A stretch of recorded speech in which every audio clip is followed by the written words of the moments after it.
Maintenant, il y a Adélaïde qui voudrait parler aussi. Elle est venue, elle a fait des kilomètres et des kilomètres de Périgueux. Elle vient donc 2 petites minutes pour toi. Merci. Bonjour, on est venu de Périgueux. On est parti à 6 h ce matin. Je suis orthophoniste suspendu depuis le 15 septembre et je suis tellement ravie d'être dans la lutte. Je suis tellement ravie d'être ici. Évidemment, on soutient Denis Agré. Évidemment, on soutient Denis Agré à nos passes 24 parce qu'on s'est battu pour la liberté et surtout pour la liberté d'expression et pour la liberté de choix. Et Denis Agré essaye de faire remonter toutes ces données de pharmacovigilance, donc bien sûr qu'on ne peut qu'être avec lui. Et on a travaillé à Périgueux à l'élaboration d'un outil qui s'appelle l'Heureux Nifleur 24. Donc c'est notre journal de décryptage, de débunkage. Et vous inquiétez pas, on va vous le faire partager aujourd'hui.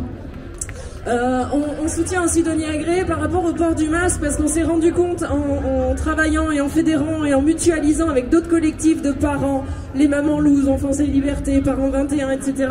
On s'est aperçu de la vraie problématique du port du masque pour le développement social de nos petits.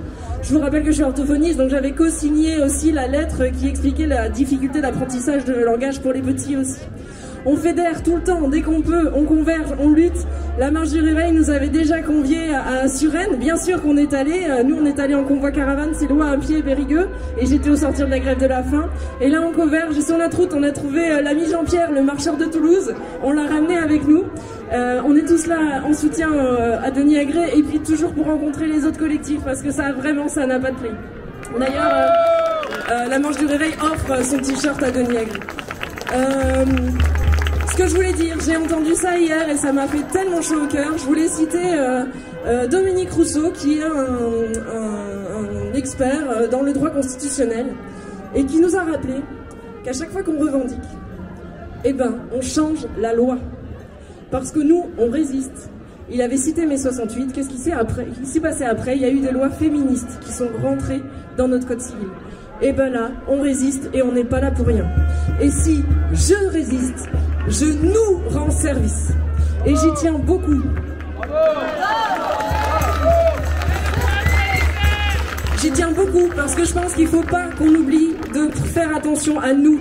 Oui, nous on est résistants, on est là pour militer, mais on milite pour tout le monde. Et attention à ne pas se violenter entre nous. Ne nous trompons pas de colère. Notre colère, elle va vers les dirigeants.